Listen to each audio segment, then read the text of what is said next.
at this point in time. Important that we understand, sir, that the entire premise of this ceasefire solely rests on both the parties doing what has been documented, signed, and agreed upon. We are already seeing cracks in what Hamas had to do. How is this ceasefire going to last? And do you think that more needs to be done by Israel and perhaps even the Americans to put pressure on Hamas to live up to their end? Well, unfortunately, it is not surprising that Hamas is already violating the agreement. Today, for example, it was revealed that one of the bodies returned by Hamas was not an Israeli hostage, but a Gaza resident. And of course, Hamas still hasn't returned all the bodies of Israelis that Hamas killed after taking them hostage. So there is pressure already exercised on Hamas. As you mentioned in your report, Israel has already notified that if Hamas doesn't respect the agreement and does not return all the body of the killed hostages, Israel will respond by cutting the humanitarian aid. As for the United States, as you know, yesterday President Trump declared that there will be consequences, very serious consequences, if Hamas does not honor the agreement. So there is pressure being exercised on Hamas. Unfortunately, the violation of the agreement by Hamas is something that is not surprising, and that must be handled.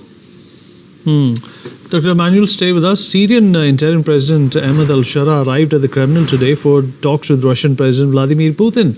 This marks his first visit to Moscow almost a year after former President Bashar al-Assad was ousted and fled to Russia.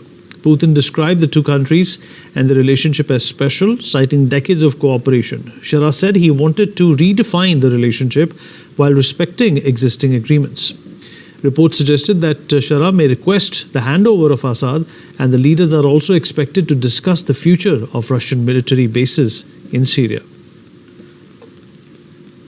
Dr. Emmanuel, important to understand that Bashar al-Assad is seeking refuge in Russia, and if Shara is demanding that he be handed over to the Syrian authorities, Vladimir Putin will be stuck between the devil and the deep blue sea. Well, not really, because the ally of Russia historically is not exactly Syria; it's more the Assad family.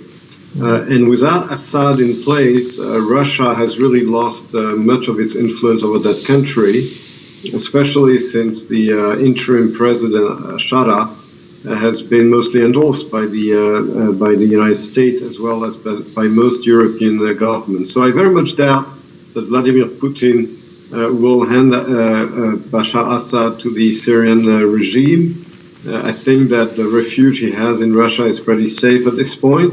However, even though Putin did lose a very significant ally in the person of Assad, he's not going to give up on Russia's influence in Syria.